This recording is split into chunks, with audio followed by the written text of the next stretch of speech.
Community Conservation Fisheries in KAZA is the European Union-funded initiative that helps with the establishment of community-based sustainable management systems for fisheries, thereby improving food security in that area.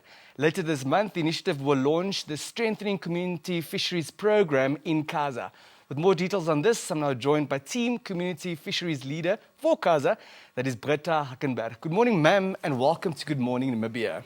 Good morning, and thanks very much for having me here. Perhaps we should start off by talking about what exactly the Namibia Nature Foundation is and what this entity does.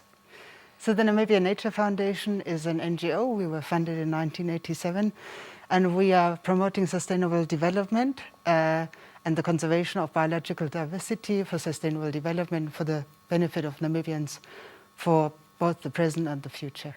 For lay people like myself, who might not know what KAZA is and what the link between KAZA and the Namibia Nature Foundation is, please talk to us about that. So as Namibia Nature Foundation, we are also promoting the sustainable management of productive land and seascape, and we are working in the Kavango-Zambezi Transfrontier Conservation Area. That is a treaty between 5 partner countries, that is Namibia, Botswana, Angola, Zimbabwe and Zambia, for the benefit or for the purpose of promoting a worldwide world-class tourism destination through conservation of wildlife and for the benefit of the local communities on the ground.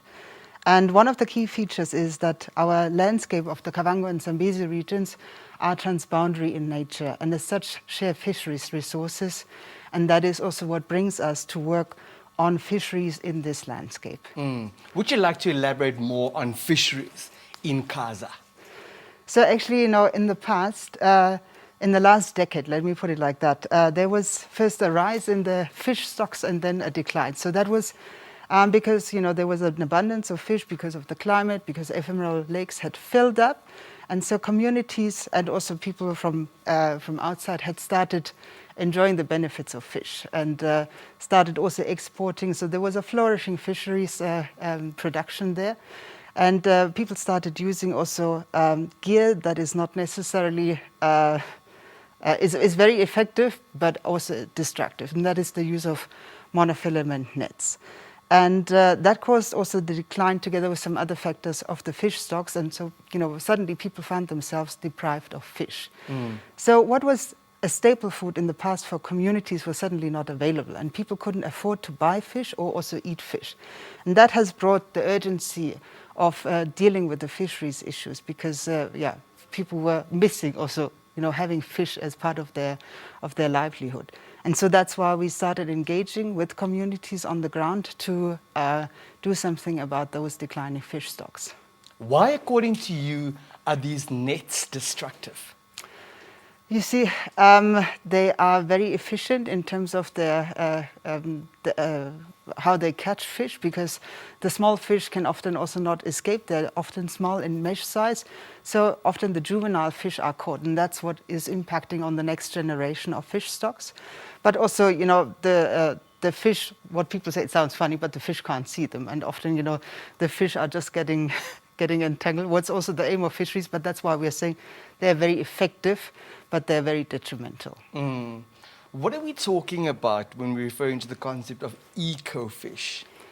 Eco-fish is a program that is implemented by the EU, Mauritius. I mean, Mauritius is far away, but they have had a call for proposal, and the whole overall program of eco-fish is aiming at enhancing sustainable fisheries management for the benefit of the blue economy in the eastern, southern Africa and the Indian Ocean. And as such, they are operating in that whole wider landscape, trying to improve policies, frameworks, but then also compliance, monitoring, surveillance. And the third pillar that they are promoting is sustainable management of small-scale fisheries. And as such, the NNF had applied for a grant, and we are awarded 1 out of 9 grants in the whole of Africa.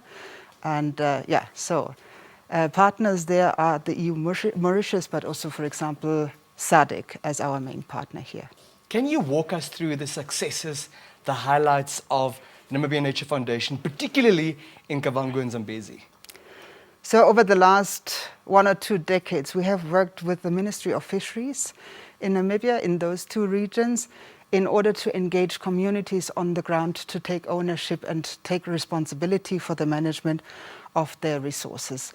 So communities are encouraged to identify areas that they feel would be beneficial to recover fish stocks, and they are putting out laws, rules and regulations for those specific areas. And the ministry acknowledges those rules, and they're gazetted as so-called fish reserves. So we have had 2 pilot projects, that is in Zikunga and Impalila Conservancy, where we have started working. And while there was also the same decline of fish stocks, there is a visible and feelable recovery of the fish stocks, and people are enjoying fish again. They're respecting the fish reserves, but they also feel like that recovering fish stocks spill over in the areas in the vicinity. And at the same time, also, it has become a prime destination for recreational angling again, and as such is also attracting people from outside to come and invest or bring money into the region. Why is the buy-in by community members so absolutely crucial? You know, the landscape is so vast, and the rivers are wide, and the floodplains are huge. And, to do law enforcement in that wide landscape is incredibly difficult. So having communities on the ground to have ears and eyes to observe, and also to have the ownership of their resources and being proud of being riverine communities and protect their resources, is the only way how we can see that we can protect this common resource on the ground. Ma'am, please talk to us about this envisaged launch of the program later this month. Yes. So part of our past successes also included that we were trying to share the knowledge with our other partner countries in the KAZA landscape. And as such, under the strengthening community fisheries in KAZA, we are trying to enhance the fisheries in the wider landscape for the benefit of the communities and to improve socio-ecological resilience. So as such, we are building on our previous successes, and that is, for example, the governance. We are developing tools and guidelines that we are sharing with the partner states, and also encouraging them to do the same in order for us to work on a shared transboundary level of fisheries management. We are creating awareness about the cultural and social value of fish, of people being proud of being riverine communities. It includes research and monitoring for improved adaptive management, because the more we know, the better we can make decisions that are looking at, or that are assisting enhancing the fisheries reserves. And we are also trying to encourage communities to create more fish reserves, and that is also building on our previous successes. Last but not least, we are having also the element of transboundary collaboration with our partners on all levels, on community levels, to engage in dialogues on how can we improve fish reserves and the management of fisheries in the whole wider region. Notwithstanding those past successes and the prospects of more successes in future, there are prevailing challenges. Yeah. Can you touch on those briefly, please?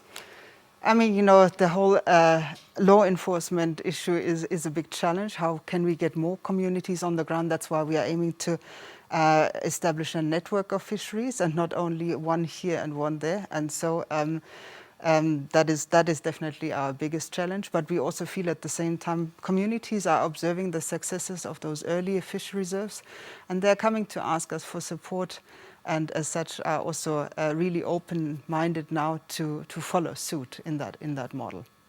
And what are the prospects of fish becoming the staple food of these communities again? I think they're pretty good. So at least, for those communities who have benefited already previously from the support, they already see that there's an increase in fish. And I think this is, fish recover normally relatively quickly as long as the habitats are intact. And as such, we are very positive that in a couple of years, we are seeing more fish available. Ma'am, before we let you go, your concluding remarks this morning, please. Yeah. So we are very proud to have our launch of the event on the 27th of April this month in Rundu, whereas we are engaging with our partners and our stakeholders to inform them about our project and to engage them in a dialogue for us to manage our beautiful wetlands and for the recovery of the fish stocks. Frau Hackenberg, danke, dass Sie gekommen sind. Vielen herzlichen Dank. There you have it, Madame Britta Hackenberg, team community fisheries leader at KAZA, talking to us about restoring fish as a staple food for these communities. We're back after the brief break.